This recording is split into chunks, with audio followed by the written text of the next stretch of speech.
Hai semua, balik lagi dengan gue Beta Busala di Ekonomi Malas. Kali ini gue mau update mengenai prediksi gue yang terakhir. Jadi gue sempat beberapa tahun, 2 tahun kayaknya, bikin sebuah prediksi uh, di mana harga komoditas kemungkinan besar akan mengalami new normal, di mana nggak akan turun lebih jauh lagi dibanding harga waktu itu.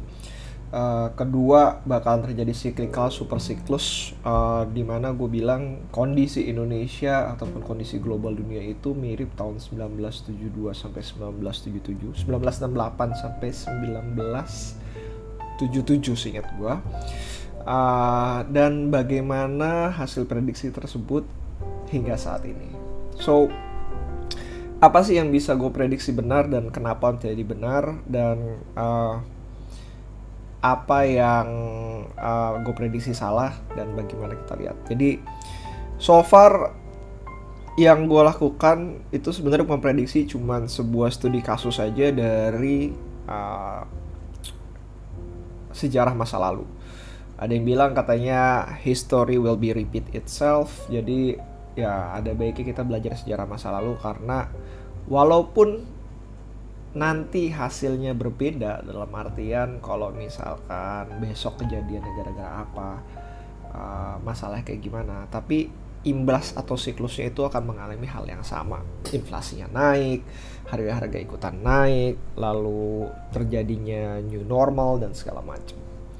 So, apa yang benar sih? Ya kenyataannya sampai saat ini kelihatannya gue sudah benar memprediksi bahwa harga-harga mengalami new normal. Permasalahan kejadian waktu pas sebelumnya itu diakibatkan oleh pandemi COVID-19. Terus, dan ini gue lupa ya, apakah terjadi perang duluan antara Rusia dengan Ukraina, atau masalah kapal angkut, di mana kapal angkut mengalami kenaikan harga diakibatkan COVID-19, di mana dia nggak bisa sandar di pelabuhan. Ya bayangin aja, lagi COVID semuanya jaga jarak, sehingga barang-barang pun sangat sulit untuk masuk dan keluar dari sebuah negara, dan itu yang menyebabkan trade balance dari banyak negara mengalami penurunan. Nah, hasil hal tersebut mengalami adanya new normal pada harga-harga termasuk komoditas, dan gue ngelihat bahwa komoditas sekarang harganya di 120, di 100, bahkan nggak terjadi penurunan. Although walaupun gue benar melakukan prediksi, ternyata gue salah melakukan prediksi terhadap imbasnya pada pasar saham. Dan ketika ketika hal tersebut, gue masih memegang banyak sekali saham-saham komoditas, dan gue cinta banget dengan saham komoditas dengan dividen yang cukup tinggi tersebut. Harga-harganya pun ikut turun, dan gue sempat dengar dari beberapa teman gue katanya untuk menjauhi saham komoditas karena harganya yang cukup turun dari 400 hingga 200. Tapi gue menganggap bahwa 400 ke 100 itu tidak akan signifikan menghantam balance sheet dari sebuah perusahaan tersebut. Dan kenyataannya sebenarnya nggak seperti itu.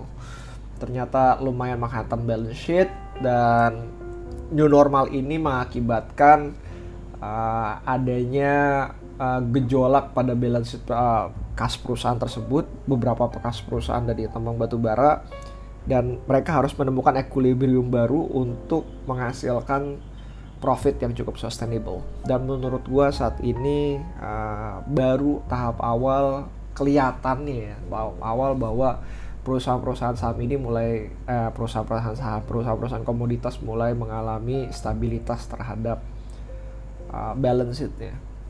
Let's see, I could be wrong, tapi ya udahlah, kita lihat dulu. Terus yang berikutnya adalah high interest dan fluktuasinya, di mana gue bilang ini mirip tahun 1968 sampai 1972 sampai 77. Nah, kenyataannya sekarang belum ada cut rate ya. Ya cut rate-nya belum kejadian. Even gue bilang waktu itu Indonesia mengalami hal baik-baik aja, cuman karena problematika kita ada di ekonomi global, kita nggak bisa lepas dari yang namanya ekonomi dari Amerika, Eropa, Jepang, Rusia, dan lain sebagainya, ataupun China. Dan kalau misalkan Indonesia mau potong suku bunga ya sulit gitu. Walaupun inflasi kita cukup rendah, tapi dolar kita akan terpengaruh. Dan saat ini dolar mengalami di 16.000, dan gua rasa ketika podcast ini rencananya mau gua update waktu itu masih di 15.800.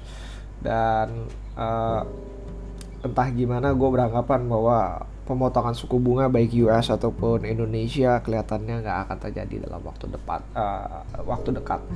Dan shout out buat kantor gue, karena gue udah pensiun.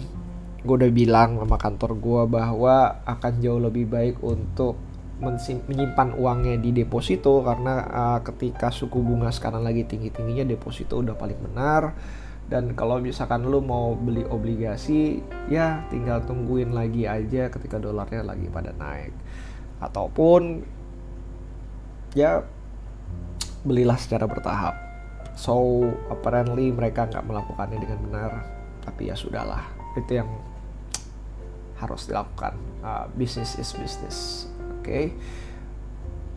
Nah, what next? Kalau misalkan ngeliatin seperti ini, ya gue ngeliat posisi saat ini, gue nggak bisa prediksi posisi ke depannya, tapi posisi saat ini hampir mirip dengan komoditas ketika Ukraine sama Rusia itu mulai pecah perang. Jadi gue cuma memperhatikan beberapa sektor yang benar-benar akan terpengaruh, yang akan terlihat lagi mungkin hingga 1-2 tahun ke depan. Seperti yang gue bilangin, ketika lu ada wave changing atau ada perubahan dalam ekonomi, itu nggak akan terjadi dalam waktu yang cukup cepat, kayak 3 bulan, 6 bulan, 8 bulan, enggak gitu. Itu setahun dan 2 tahun. Gue ngelihat komoditas mulai stagnan di angka 1-2 tahun, 1 tahun lebih dikit lah gitu. Dan gue ngerasa saat ini ketika ada terjadi pecah perang antara Iran dengan Israel, gue rasa sih akan terjadi dalam waktu yang nyaris sama dengan Ukraina dengan Rusia, mungkin 1-2 tahun yang ke depan. Dan ini adalah saat gue untuk balik lagi ke dalam komoditas, ataupun gue akan melakukan menyimpan uang sebagian kecil untuk membeli saham-saham yang jatuh akibat imbas dari ekonomi ini. Inflasi bagaimana? Inflasi tetap akan tinggi, dan ketika inflasi cukup tinggi, banyak yang bilang katanya, wah bank bakalan hancur dan segala macam. Correct me if I'm wrong, tapi kenaikan dari interest rate itu nggak terlalu pengaruh sama bank ya, karena kalau misalkan bank interest rate naik, bank lending rate-nya juga ikutan naik gitu. Yang paling terkendala adalah mungkin untuk adjustment-nya, di mana lending rate mungkin akan berjalan lebih lambat dibanding dengan deposit rate-nya gitu. Atau ya tinggal dilihat aja lah perbankan akan melakukan seperti apa, karena kembali lagi nih, even ketika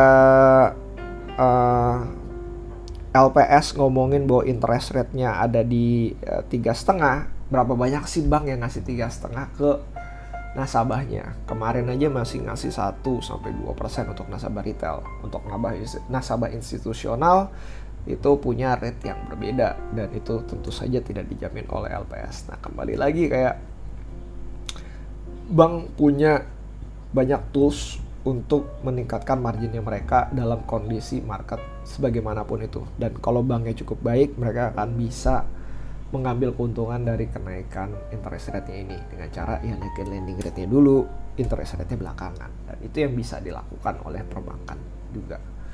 Nah, gua tutup dengan kalimat bahwa history will be repeat again. Dan gue pernah ngelihat kejadian ini di 2 tahun yang lalu, which is kayak COVID 2022, dimana gue bilang katanya 2022 itu adalah repeatnya dari 2021. 2023 gue mengalami kerugian yang lumayan. 2024, which is sekarang gue ngelihat kayak ada repeat di 2022 ataupun di 2021. So stay tune dengan keadaan sekarang, bahwa di setiap masalah akan terjadi opportunity. Dan kembali lagi, terakhir, bukan yang tadi history will be repeat itself, bahwa dalam kondisi ekonomi bagaimanapun tetap berinvestasi, karena satu, lo nggak akan tahu masa depan seperti apa. Dan ketika sekarang lagi ada bloodbath kayak gini dan lo tidak berhenti untuk berinvestasi, lo akan akan kehilangan opportunity untuk mendapatkan keuntungan yang cukup besar. Kedua, dan ketika amit-amit, dan gue tidak mau kejadian, terjadi sesuatu yang di luar dugaan, dan gue nggak mau sebut apapun itu, akan jauh banyak yang lebih dipikirkan dibanding cuma sekedar uang. Kenapa? Karena pada saat kejadian tersebut uang menjadi faktor yang tidak terlalu penting. So that's it dari gua. See you again next time. Bye.